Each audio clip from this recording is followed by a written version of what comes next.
Hello. Dalam move tu. Dalam move Dalam move apa? Nak ambil barang dekat dekat. Sana nombor. Ya tahu, tapi ni nak hantar dekat Mira Residence sana kan?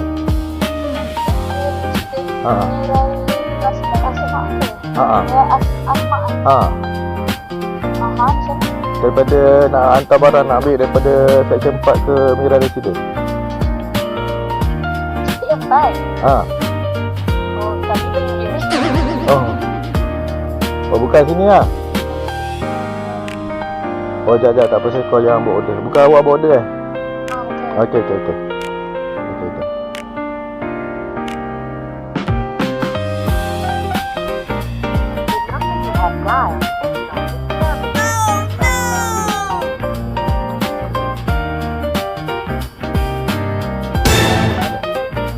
Jap, nama Marina. Okey. Sebab nombor tak ni. Nombor tak available. Oh, WhatsApp. Okey. Hantar kat ni kan, Mira kan? Okey.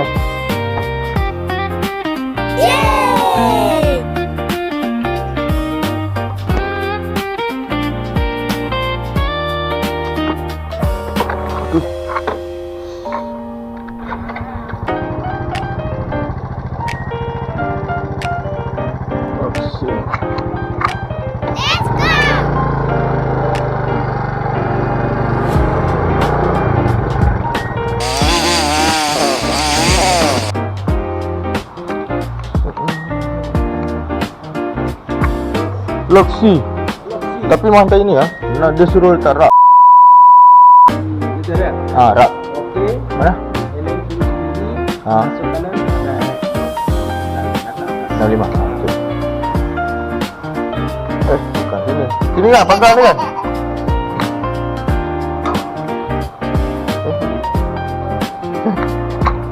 Enggak, dia suruh letak rak lah.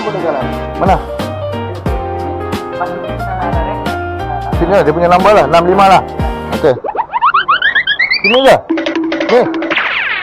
Okey.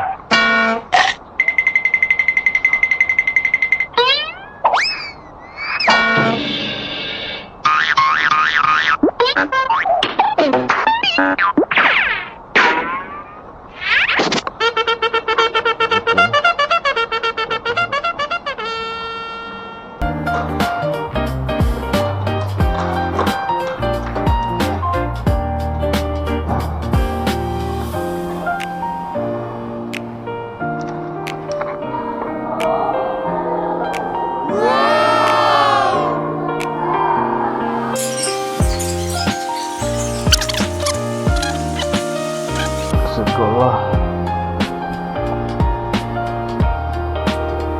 Aku nak keluar.